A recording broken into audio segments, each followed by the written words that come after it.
The Director of Public Prosecutions Chambers took center stage today as protests intensified into the rape allegation level against Government Minister Minister Dharamlall.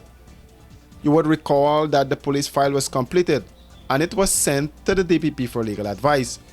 Joy Marcus, a member of Red Thread, is hoping that the DPP works in the best interest of the child and there would be no special treatment for the minister.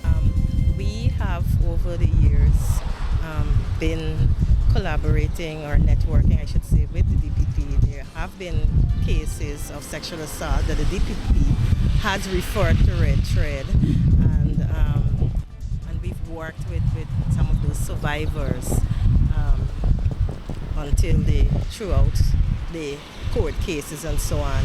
And so it's our hope that the DPP will do what is right for this child, in the best interest of this child, and there's so many other children who have faced the same kind of situation, and so we're hoping that that's the DPP. So we're out there to say to her, no special treatment for Mr. Dharamlall. Danuta Radzik said there are procedures that are in place on how cases of sexual offenses are to be investigated.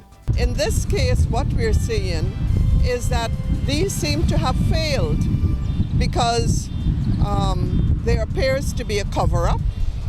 At the beginning, there was definitely a cover-up. There are many questions which are left unanswered.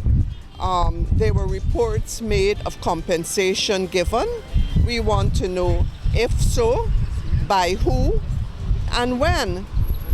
We want to know about the police statements that said that she recanted, the young woman recanted the allegations against Dharamlall. We want to know how that was done. Was that proper police procedure? And why was this done? That is not the normal procedure that is supposed to happen in cases like this, right?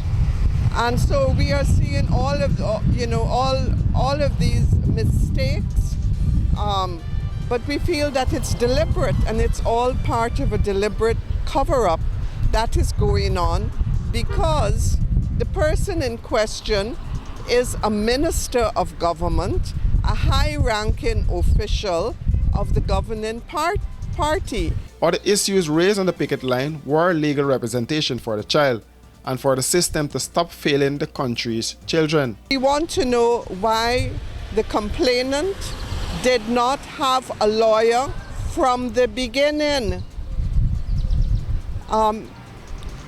Guyanese, our constitution allows us to have legal representation. Our laws allow for legal representation, right?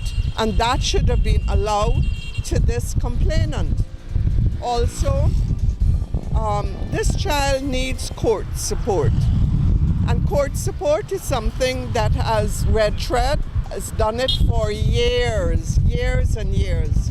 Red Thread has a very excellent track record of giving court support to many victims, survivors of rape and sexual assault, including children.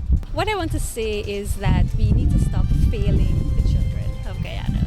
This is not the first time. We have actually a culture of rape, a rape culture, a culture where violence against women and children, people turn a blind eye. This is, yet another instance of a person in a position of authority taking advantage, but it happens time and time again, and it needs to stop.